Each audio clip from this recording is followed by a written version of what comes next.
All right. Good morning, everyone. Happy Spiritual Sunday. Loud. Let's hear you.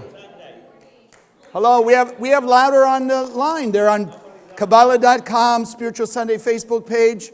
Say hello. Hello. Ah, that's better. Okay. Got to let them know that we're actually here. All right. So how many of you are brand new to Spiritual Sunday? Great. Welcome. Okay.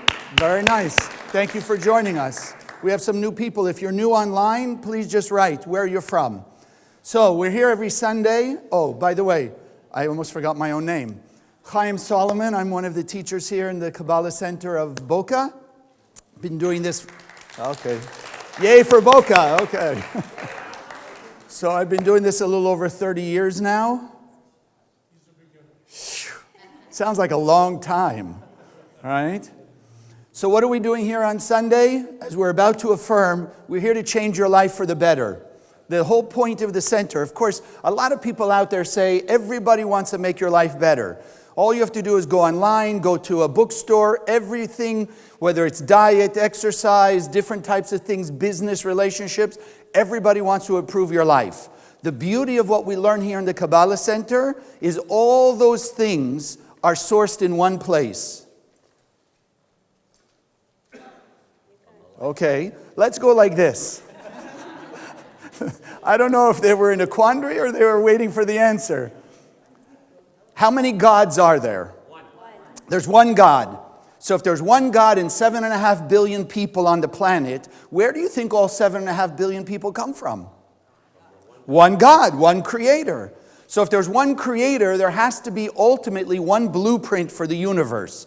Could you imagine trying to build this building, have two sets of blueprints that are somewhat different? You hire two amazing general contractors to build according to those blueprints in the one space, in the one piece of property. What kind of building do you think we would get? Chaos. Because one contractor is building in one blueprint and the other contractor is building on another blueprint. But if you understand there's one blueprint, master blueprint for this building, and yet there are different tradespeople. There's the foundation, there's the concrete guy, there's the reinforcement steel guy, there's the air conditioning, plumbing, etc. Now, even though there's different people working in the same piece of property from what looks like a different type of blueprint, but you and I have come to understand that every one of those blueprints are based on the general contractor's master blueprint. So what we learn here in the Kabbalah Center for virtually the last 100 years, since we've been organized as a Kabbalah Center, is the blueprint of the universe. And therefore, it includes every human being on earth. It includes every religion, spiritual system, every form of science and medicine and psychology, etc. Everything is founded in the Zohar, the blueprint of the universe. And that's why all of you and myself and all the people watching, once you've started to learn through Kabbalah 1 at least, you come to see your own religion that you grew up in a new way. You start to understand your own life in a new way. And for me, what the most powerful benefit in the beginning was, I was able to make everything congruent. I could understand why I went through what I went through, why I had experiences that I had had, how I could put everything that I'd ever learned in a spiritual way together. Because up to that point, it seemed like it was incongruent. How many of you ever tried a diet? How many of you don't care? Okay. A few of those, good. Okay. You go to a bookstore to buy a diet book. Are there no diets that contradict each other completely? Of course, high carbs, low fat, high fat, right? They're exactly contradictory. And yet everybody will tell you that one of those diets worked for them. So for me, when I came to the center, I had a lot of ideas like that. In one spirituality, I would learn one thing. In a different spirituality, I learned something that looked the opposite. I had my own experiences that looked different from all of them. So they were incongruent, but I know each one had some form of truth. So when I came to the center and I started to understand this big picture we call Kabbalah, then things start to fit together. I could start to see the interconnectedness and the harmony. And once you see that, then you have greater control over your life. So that's really the essence of what we're doing here every Sunday, and the general teachings of the Kabbalah Center is how to bring every human being on earth onto the same page, same operating system. Not to be the same people, clones or copies of each other, but to let each person express their uniqueness, or what we used to call their God-given capabilities and talents, and at the same time be unified with everybody else. Because if you have amazing talents, and you're not unified with other people, then the world will still be in chaos. Because we have to be working together. The Creator gave each and every one of us our own unique piece of the puzzle, but just like a jigsaw puzzle, unless all the pieces are put together in harmony, then you don't have the whole picture, do you? So since we all are here because we want everything that the Creator gave us, then we have to start reawakening that consciousness that's already inside of us, and we need to start transforming our behavior. And that's what we're doing here every week. So, as we do every week, to help us keep building our strength of consciousness, we have our affirmation. And we're going to say it together, and those of you online, you can see it and say it with us. Say it loudly so we can all hear you here. All right, let's say it together. Consciousness is everything. I raise my consciousness today to see the miracles and wonders of life. I commit myself to behave with greater love, compassion, and kindness towards all human beings. So if you remember in the Bible, it's an interesting story. Of course, for those of you who are new, the Kabbalists do believe that the 5 books of Moses does tell us history. That we believe that people existed, the events happened. But the bigger part is understanding what it means to us. It's like, bless you, like an inventor. An inventor lived, did what they did, invented what they invented, and then if they left the world, they still left behind their invention, hopefully to the benefit of people, humanity. So in a similar way, all the stories of the Bible, similarly, they did happen, they did exist, they did take place, but for you and I, what the most important understanding is what the Kabbalists tell us the lesson is, the spiritual lesson and the spiritual technology that they made use of that we can copy. So if you go to the story of the Exodus, it starts out with this guy, this character, and for us, we've got to remember every character in the Bible is a piece of us. It's an aspect of our behavior, our understanding, etc. So you have Pharaoh, hard-headed king. Okay, just checking to see how many willing to accept that, okay? Right? No. When they tell me I'm hard-headed, it's not me. So here's this hard-headed king. Moses comes to him and says, let my people go. He says, no, why should I? So Moses did the only thing he could do, right? He prayed to God. Okay, God, help me. What do we do? So the Bible says came the first plague, right? The plague of blood. Horrible stuff going on in Pharaoh's country. And what does he say? He says, okay, I give up. I'll let the people go. And then what does he do? Then a day later, he starts to regret what he said. And he says, you know what? I'm not going to let people go. So then what happens? The second plague. So now comes the next plague. And Pharaoh says, okay, I give up. And then shortly thereafter, he says, you know what? No, I don't give up. And it goes on for how many times? 10. Okay, 10. See? 10 plagues until he finally says, okay, I give up. And then he lets the Israelites leave. Okay, we could go on and on and on. Just one more quick part. What did he do after they left? After he left and they all left the country, then he said, you know what? Now what are we going to do? What are we going to do without these people serving us? And then he went after them anyway. So how does that fit you and I? How does that come to us? So let's understand how we can act like Pharaoh and how we can change that behavior. Because we don't want to have more and more difficulties in our life. We don't need more to grow from. We can use what we've already gone through to grow if we will come to accept responsibility and understand the technology how to do that. So the first thing we want to start with, that we have to constantly remind ourselves, because it's not part of our consistent consciousness yet. It's part of the truth within us, but it's not part of our consistent consciousness. The Creator, whether you call it God, the Creator, whatever name you want to give it, the Creator is absolute perfection. and therefore can only create perfection. This is what the Kabbalists tell us. So as we've said now, if the Bible tells us, and you read literally, it says, and God had judgment, or God had anger, or God rewarded and punished. You and I need to understand the Kabbalistic teaching is that's not what it sounds like. The Creator can only do perfection.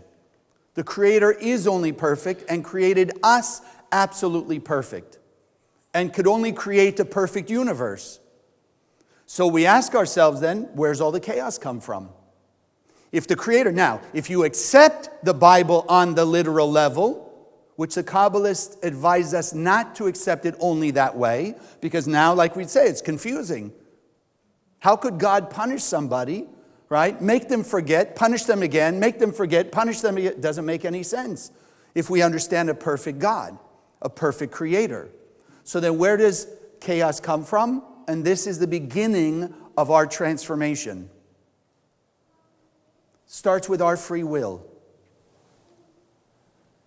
If the Creator created us without free will, what was the purpose? No purpose. Creator created us with free will. The capability of deciding whether we want to take what the Creator gave us, that perfect image and likeness, and reveal it outside, share it with others, project it into the world, or decide not to. It's up to us. How many of you think that you're a loving person? See, now we got all the hands. But how many of us are willing to admit that not every situation we find ourselves in, or not to every person we encounter, are we yet willing to be loving? Exactly. So is that the Creator's fault? No, the Creator gave us infinite unconditional love inside. It's our job and our decision to decide whether to share that, reveal it in the world, or keep it inside of us. So in the ways and means that we do not love others, and loving doesn't mean they have to be our best friends, or we have to be with them all the time, or we have to like what they do. But we have to be loving towards everybody, because it all comes back to us. Free will also includes cause and effect. Action, reaction. What goes around comes around. So then the chaos of the world, or the chaos one may experience in their life, is not because of the Creator, because the Creator gave us perfection. So in our heart and soul, we already know what perfection looks like. That's why every week, what do we affirm? Greater love, kindness, and compassion. Towards whom? All human beings. Because how much good do we want? All of it. So in order to have all of it, we've got to express all of our light in the appropriate ways. We've got to share our God-like nature with all people in all times for our benefit and for the benefit of others. So it's our free choice to decide what we're going to do. And therefore, we can reveal or conceal our light. Now, if we act like the light, then the light reflects back to us. When a person doesn't, with what the Kabbalists call a reactive behavior, a self-centered behavior, what I want for me, as opposed to how I can shine my light on other people, then what happens? The effect comes back to us. We act in a self-centered way, and don't misconstrue self-centered as only selfish. Every non-light-like behavior, every time we're not expressing our true light nature, then that is what the Kabbalists explain as a reactive behavior. And what will it do as an effect? Think of it. You ever been a little perturbed at something? Never.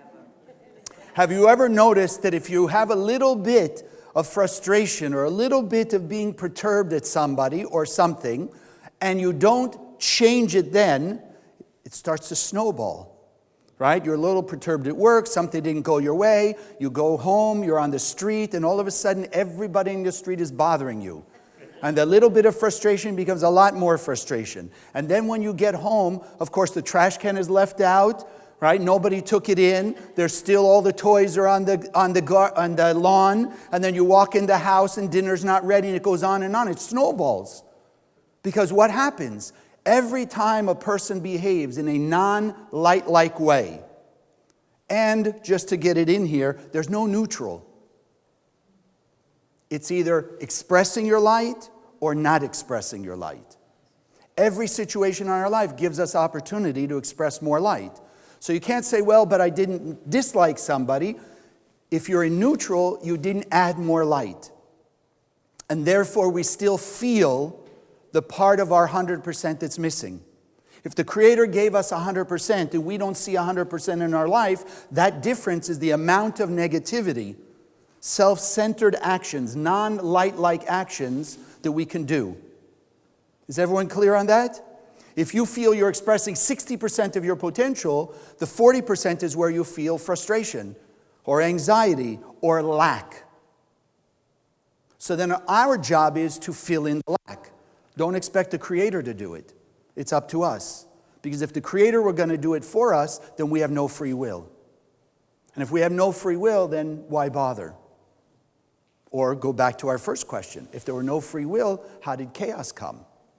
And if you're going to go that route and say, well, chaos comes because the Creator decides yes or no, then why should we bother? Because how do you know when the Creator will say yes and when the Creator say no? Because all you have to do is look around the world. And people have been taught so many different things in different ways that one will say, this is what you have to do to please your Creator. And somebody will say almost the opposite thing. This is what you do to please the Creator. Then we just have chaos and it will be eternal hell.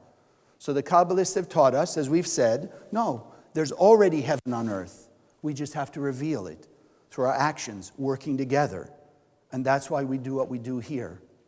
So let's understand then, every time that a person does a non-light-like behavior, what happens? It's like we're putting on spiritual blindfolds. We begin to see less and less of the good that's already in our life and the good that's around us. Those blindfolds get stronger and stronger. You know, it's like on your cell phone. If you have a camera and there's a little smudge on the camera, you might still be able to see, but it's not quite as clear, right? But you put a little more smudge and a little more smudge and a little more dirt, at some point what happens? The picture doesn't show up at all. Does that mean that the camera stopped operating? So why don't you see a picture? Because of the dirt that's covering it. So if we feel a lack, it's because we've allowed ourselves to have these spiritual blindfolds that we do not see the good. Now, by seeing the good, for those of you who are newer, doesn't just mean, like some people will tell you, we always have to see the glass half full. Right? Half full, we don't want to see it half empty. Because those of you who've been around for a while, you already know. What do the Kabbalists teach us? Is it half full or half empty? It's both. It's both. The truth is, if you look at the whole glass, the truth is, the objective truth, it's half full and half empty. If a person only keeps the half full consciousness, sounds great, but there's one problem with it. If you're only seeing half of life, then that's all you can get. Half of life. Half of your peace, half of your love, half of your prosperity, half of all the good things in your life. So we have to be Kabbalistic and see the whole picture and then take the part that's already there and use it to add and fill in the half-empty part. We have to reveal the part where we feel lack. And that's how the universe helps us. And I know it's kind of unique for the center, although it's coming more into the fore around the world. People will say, in fact, there was a song. What's the song? If it doesn't kill you, makes you stronger. So the Kabbalists have told us for thousands of years that the universe, the Creator, is on our side. The universe is here to help us have our 100%. But how does it do that? Gives us one hand. There's the voice in our head that's always telling us the light behaviors to do. But when we get stubborn like Pharaoh, and we think that it's us, it's ours, we're smart, we're the intelligent one, right? We're unique and we're individual, separate from the Creator, then the universe, in order to help us, has to wake us up and show us where we are not sharing our light. And unfortunately, or fortunately, what does that look like? It looks like the challenges in our life. Looks like the difficult situations in our life. if like attracts like, then the part of us that's already loving, kind, and compassionate will draw to us loving, kind, and compassionate people and experiences. But the part of us that's not yet revealed, that is not more loving or more kind or more generous to our 100% potential, then the universe has to bring us to a situation that gives us the opportunity to act that way. So every challenge comes our way is pointing out where we're not sharing our light. I want that to sink in. Every challenge comes our way. First is pointing out where we don't share our light. Like we said, you're a little frustrated at work, gets to be more and more out on the street, gets to be more and more when you get home. It snowballs into something bigger and bigger. Why? Because if we, like Pharaoh, are ignoring each one of those plagues, each one of those challenges, we're ignoring the message to us, then the next one has to get a little stronger, a little stronger, a little stronger. How many of you ever had children? How many of you ever were children? Okay. So we have all had that experience on one side or another where the child doesn't listen, right? The parent or whatever will tell them, you need to do this. They listen, they don't do it. So what does the parent do? Speaks a little louder. All the parents in the room, got it. And if they still don't listen, speak a little louder. And if they still don't listen, top of your voice. And if they still don't listen, then whatever the discipline is, go to your room, you take away the cell phone, no TV, whatever it might be. But in essence, it gets stronger and stronger for the sake of the child, for their sake to learn how to have a better life. So the universe does the same thing. And that's the story of Pharaoh. He didn't listen. He didn't get the message about his own stubbornness, about his own spiritual blockages. He didn't see what was already there in his life because of his own blindfolds. So I had a story this week. A student was telling me this story, and I want to share it with you because it may inspire us to change the way we look at our life.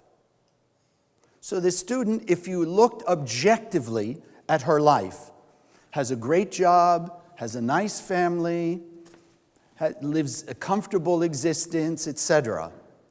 But is focused so much on her difficulties in life that she described her life as miserable. Miserable life. Why?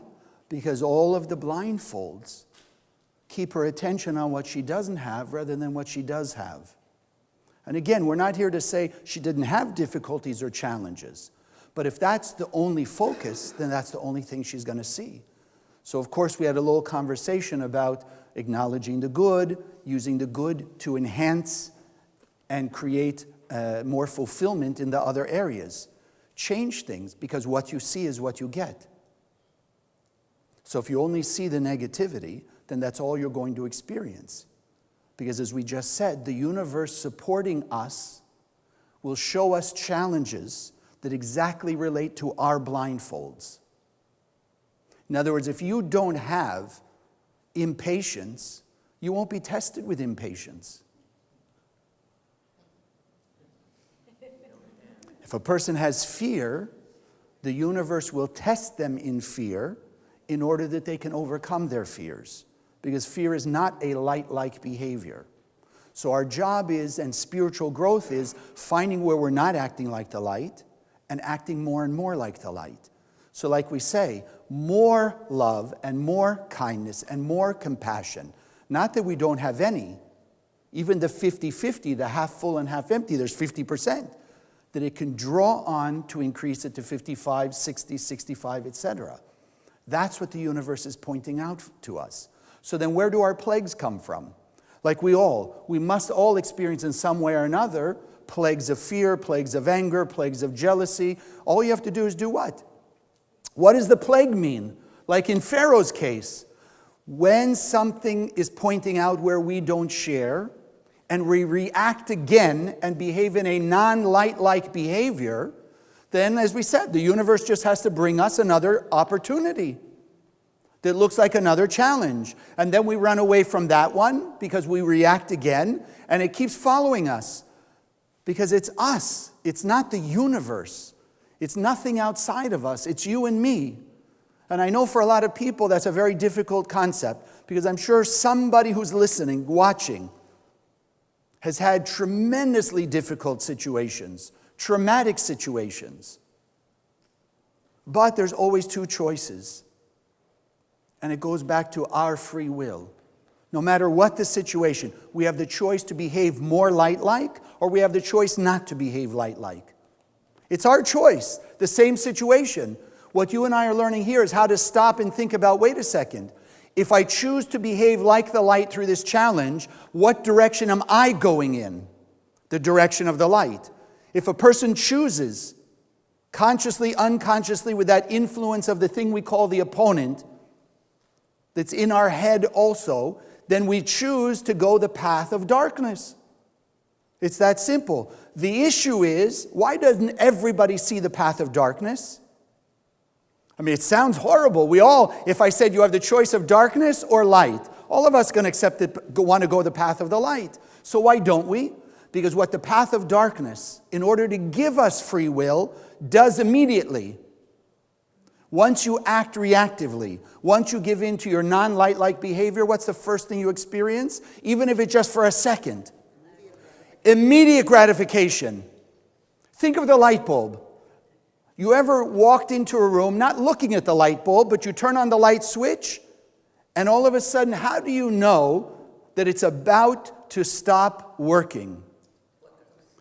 If you could slow down time into microseconds. You flip the switch, the light goes on brighter than ever. 100-watt light bulb will shine 1,000 watts for a microsecond, and then it goes dark, short circuit. So the same thing happens in our life. When somebody's criticizing us, and we now wake up inside of us the anger, the upset, the resentment, and we scream back at them. And now they kowtow, oh, I'm so sorry. What's the first thing you feel? Powerful, right? Now you feel good for that second. Yes, it may be short term. And shortly thereafter comes all the guilt and the shame and some form of chaos. But for that microsecond, it's amazingly powerful. And sometimes that power will stay with us for weeks until it short circuits away. We have to be strong enough to see the big picture. And that's the beauty of what the center is teaching us. The plagues of fear, the plagues of guilt, the plagues of whatever it may be that we're plagued with is just the universe making its effort to help us see where we're not acting like the light. And that's our job. Stop in the moment. Think about it. What path do I want to go from this point forward? Path of the light, path of the darkness. I have the choice. Each of us have the choice. All we have to do is stop in the moment and be conscious. Because once we're conscious, of course, we're all going to choose the path of the light. Because nobody really wants instant gratification, long-term chaos. We all want long-term fulfillment. But unfortunately, most of the time in the opposite, it's also the same. You act with greater love, kindness, and compassion, greater generosity, forgiveness, and tolerance, and you don't always see instant results. Not always. It's getting more and more, but not always. So sometimes we have to be willing to go through that process that the universe needs to bring us that good, to bring it back to us. But it still goes back to our choice. And once we start to realize that every challenge in our life is our opportunity to see where we don't act like the light and therefore act like the light, then we are taking greater control over our life. We're deciding our destiny. We're deciding which path we want to go, and we're also deciding how much more good we want in our life. Our hands, not the universe. Our hands, not the Creator. Our choice, not the friends and the family around us. So then let's think about it before the opponent starts to make you crazy. If every challenge is our opportunity to see one where we're not acting like the light and then act like the light, What about those people who bring us those challenges? What about the nasty person at work? What about the driver that gets upset and intentionally cuts us off? What about those people in life who are just looking for a way to make themselves feel instantly gratified by doing something negative towards us? What about them? Are they really agents of the Creator?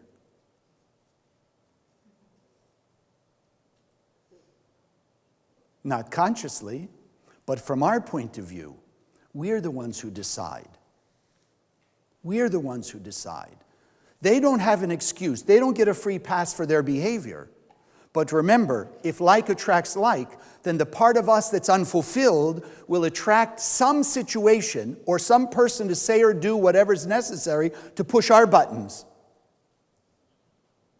So that we can realize, one, where our buttons are. You have no idea, especially in 30 years of doing this, how many students will come along at some point and say, you know, Chaim, I was sure I was over my anger. And last week, something happened, and boy, I was more angry than I've ever been in years. So then where was the anger all those years? Was it really gone? And now this person who came and did that act had a big spiritual hypodermic needle and injected you with anger, right? Because yours was gone. No, it was just hiding, waiting for the right moment to show up. So you and I are learning from our point of view. We can take anything that's thrown at us and we can transform it. We can change it. But we need the strength of consciousness, we need the tools, we need the wisdom and understanding and the determination.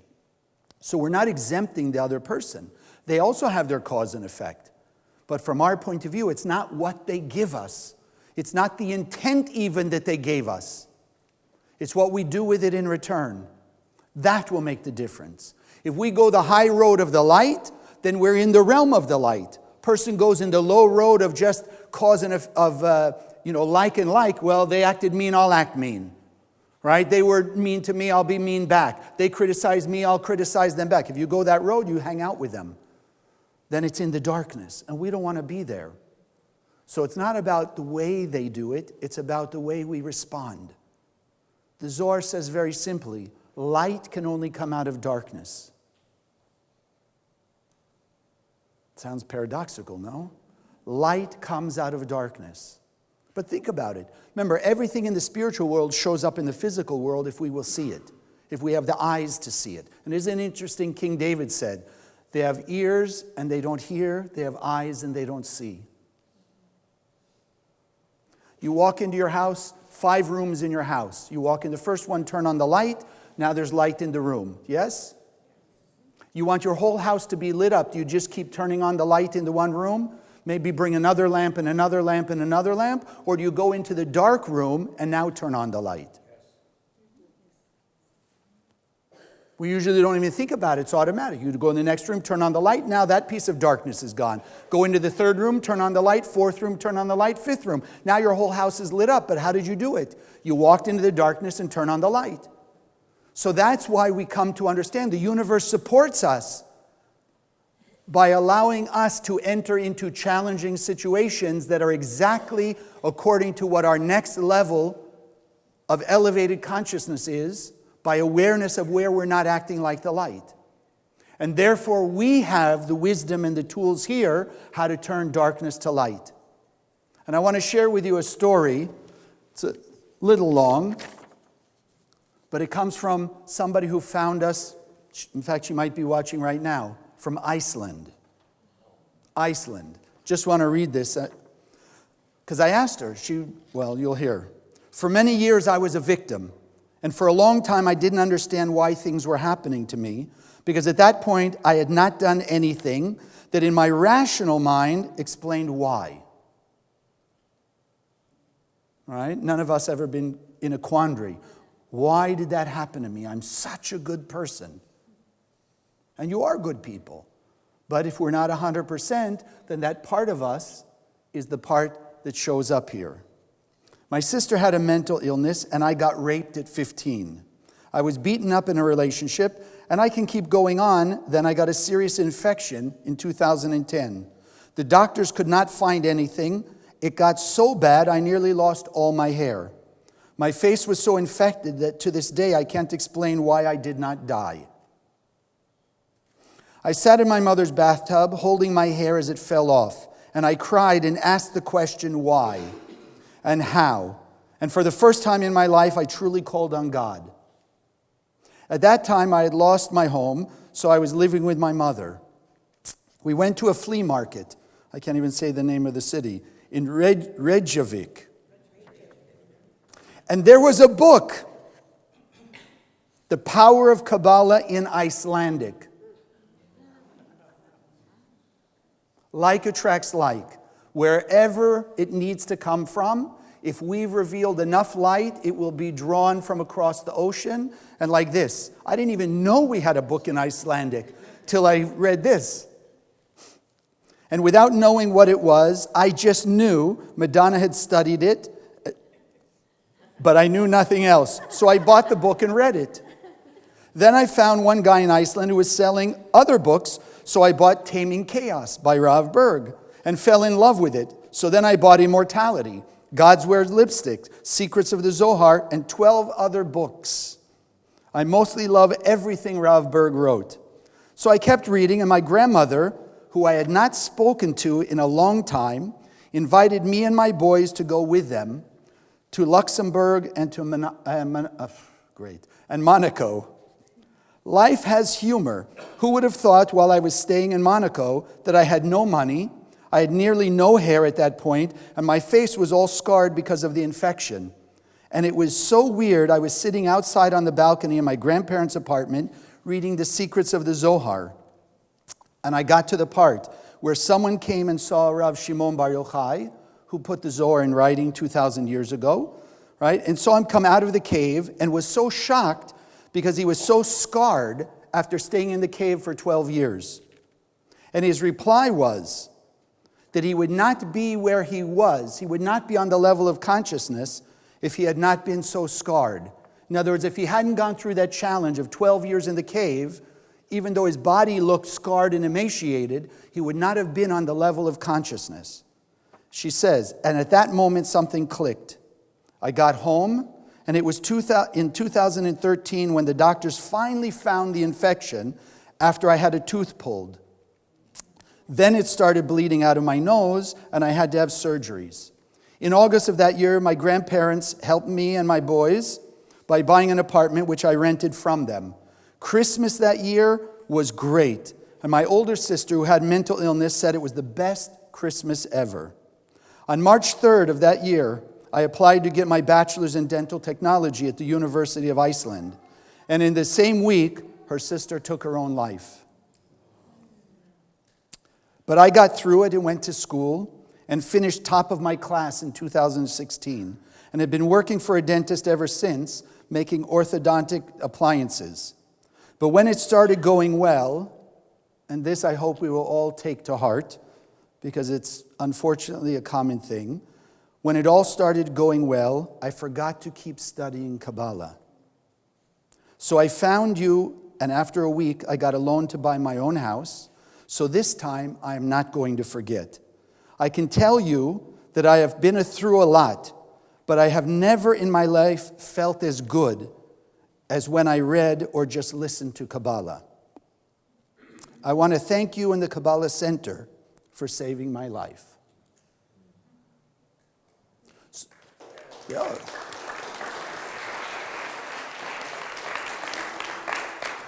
So one can never know where the light will come from, but it is essential we understand that light can only come out of the darkness.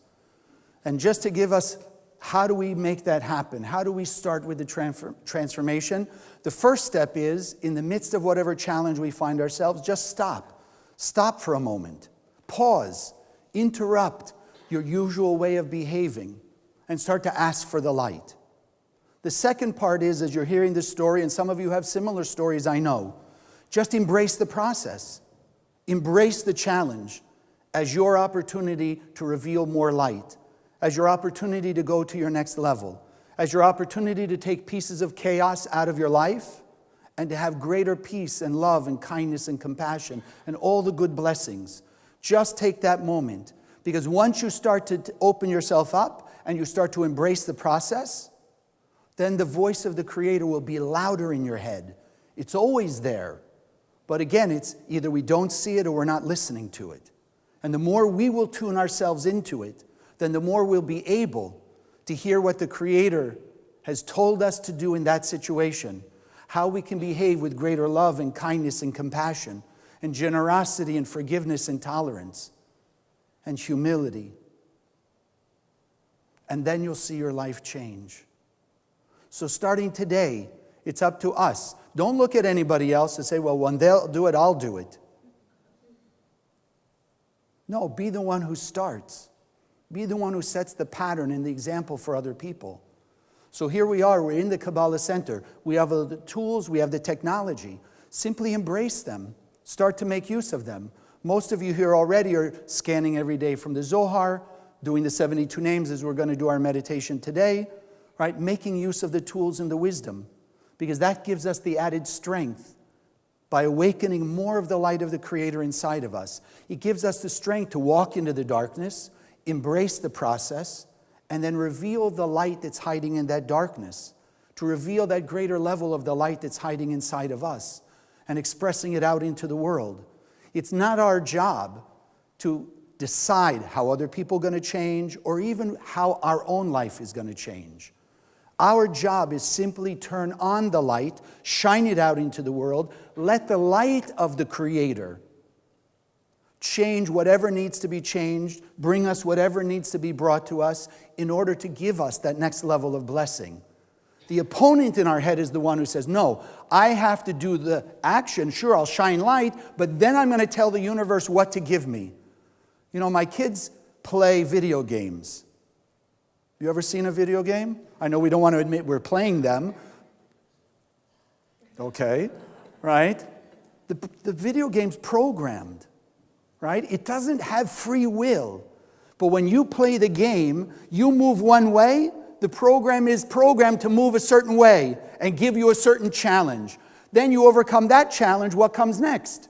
Then the next challenge and the next challenge and the next opponent or whatever it is to help us go through it, which is expressing more of our video game talent to get to the next level, right? But it's all programmed. It doesn't have free will. It's programmed. So our job is not telling the computer what the next thing is. Ours is just to do our best, and then the universe will bring us whatever we need next.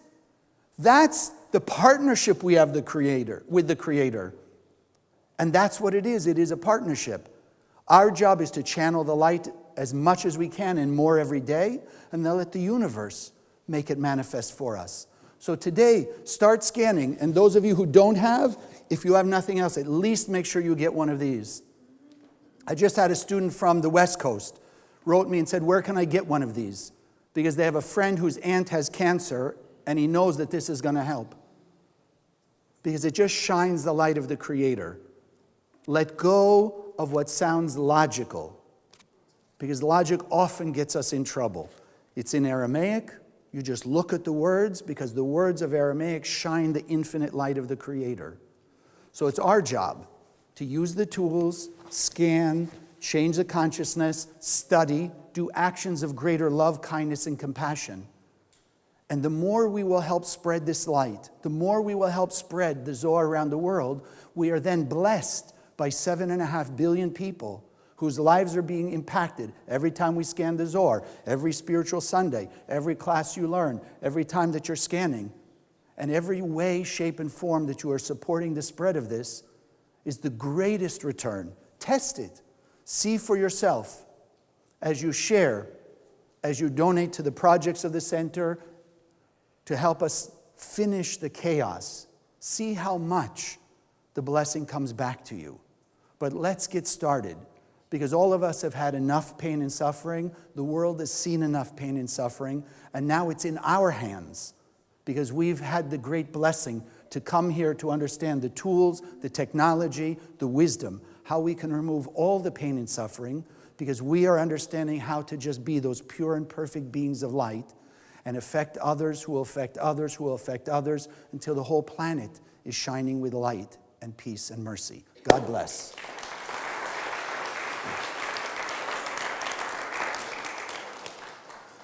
So for those of you who are new, this is the time that we bless our offering. It is a free will offering. Whatever you would like to donate and share with the center, as we said, to help us do what we've been doing for 100 years, changing the planet. And those of you who are around the world, you have the good fortune of being the recipients of help from these people and the people of the center. That's how we got to you. So also, if those of you online would like to donate and support us, you can go on the Facebook page and you can donate. There's a link how to donate for Spiritual Sunday in the Kabbalah Center. So let's just take our gift, because money is just a vessel. It's a container for what we put in it, and therefore like attracts like. The more we put our light and our blessing in it, the more it will go out, impact more people, and therefore bring us back more. So just close your eyes, holding it in your hand, and just inject light, love, blessing, unconditional love. That we can activate the DNA of the Creator in every human being around the world. That we can spread this light, this technology, this wisdom to every human being on earth, ending all pain and suffering and death. Bringing back into its revelation the Garden of Eden. So with thanks, with gratitude, with appreciation for all the Creator's given us, all that we are able to do and have and be. And so with happiness and joy, we pay it forward to the rest of our soul, humanity on earth. We send it out with our blessings, knowing it will bless us and everyone else many, many times over. And together we open our eyes and we say, Amen.